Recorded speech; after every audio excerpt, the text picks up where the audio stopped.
Welcome back, everybody. My name is Tim, and this is another Real Ideal Gear review. Today we're going to be reviewing the Second Hour Mandala.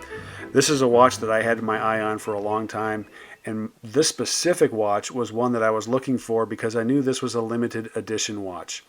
They have on their website a gray dial watch, but it has, rather than the gold gilding, it has the silver outlining around the indices and the hands. And so the one that has the gold gilding is a limited edition per the owner of Secondhand Watches, because I asked about it and I was like, well, you guys still sell this? And he said, no, this is actually limited edition. So the watch that you're seeing is no longer in production, but they do have one that's similar. Instead of gold gilding, it is silver polished, and it looks really good. There's no doubt about it. It's just not going to be the same watch if you're looking for it. We'll start off with the 5 things that I go through when I do a watch review, and then we'll get into some of the general comments and uses for this watch. So first off is size. This is kind of a typical diver weight watch, even though it is a dressy sport watch. It has a little bit of a diver vibe to it, but it doesn't have a bezel, and it's not 200 meters water resistant, so it's more of a sport watch. But it does have that typical diver weight to it. It's a slim watch because of the movement that they have, and they paid close attention to this, and I think without a bezel, they were able to keep the overall profile of this watch above the wrist very slim, very low. Definitely a medium to large, even maybe an extra large style wrist would wear this watch. I think it's a good watch overall. It's kind of that middle of the road size. The nice thing about this watch as far as size goes is the size of the band too. The band is not overly large. This is a band that really is flexible and has a lot of good contour ability to the wrist. So this is something to keep in mind as far as the size goes. It's a 20 millimeter strap. It's an easy watch to wear. The fitment, it starts off with a bracelet. Awesome bracelet. My wife loves the bracelet. When I sit down next to her and we're either in church or we're just sitting next to each other, she'll often reach over and just touch the bracelet. So it's an attractive bracelet. It's not a hair puller. It looks like it might be, but it's not. And it's definitely wife approved. It has 4 micro adjust, which means it has 3 positions that you can actually adjust to. Has 4 positions, but 3 of them you can actually adjust. And I keep saying this because you hear about, it has 4 adjustment positions. No, one of them's already taken. So I'm going to say that every time, especially when there's only 3 positions to adjust to. It has screw pins in the links, so that makes changing out links, the bigger changes of sizing the watch to your wrist happens much easier that way. And the clasp is excellent. It's a push button clasp. It does a really good job. The finish, this is where this watch shines. I mean, the finish on this watch is outstanding. You've got gilt hands and indices. The 12 and the 4 and the 8 is a creative element that looks really nice as far as the finish goes. The dial has so many different layers and textures going on inside there that the finishing of the dial is excellent. The brushed and polished, you have a lot of good light play on the case and on the bracelet as well.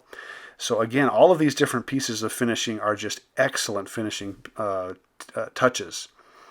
The white minute marker, or the white minute ring, chapter ring, is another piece to that layering of the overall dial, and it just looks great. It's an original design in my book. I haven't seen a watch that emphasizes the 12, 4, and the 8 like Second Hour has.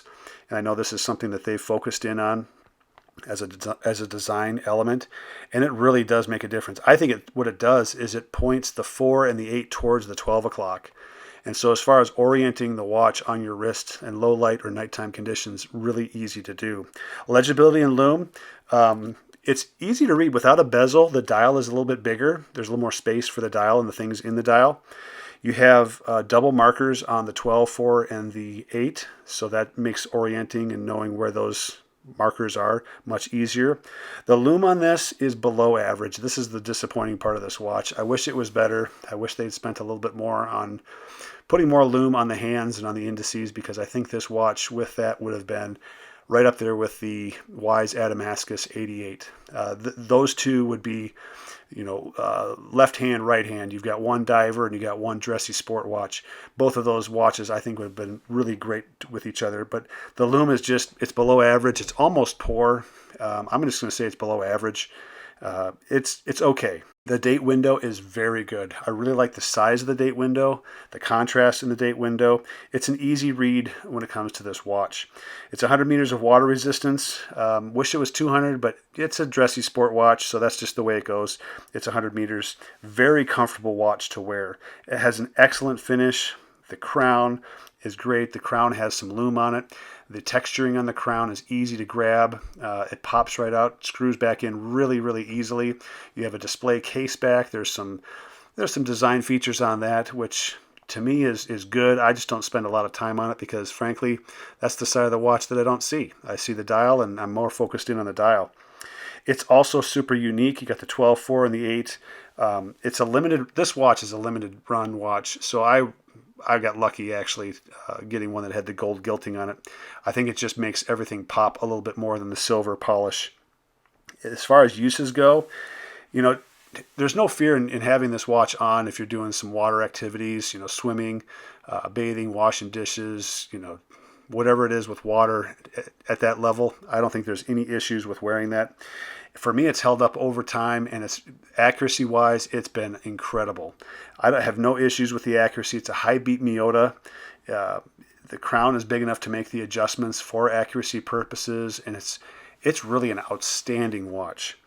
As far as a watch use goes, it goes from casual to dressy in a heartbeat. You can wear this casually and it stands out. You can wear this as a dress watch and it fits right in.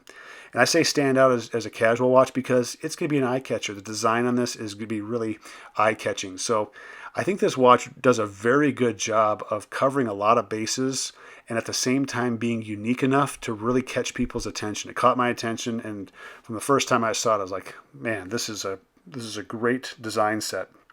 So as far as an overall score, I'd give this a 9 out of 10 with the only ding being the lume. The lume is just not where I think it could be with everything else that's going on with this watch that is just way above board. I mean, it is just outstanding. The lume is frustrating. So 9 out of 10. So if you have any comments on this, if you own a Second Hour Mandala or any other Second Hour watches, I'd love to hear about it. If you have any ideas for any future reviews, please let me know about it.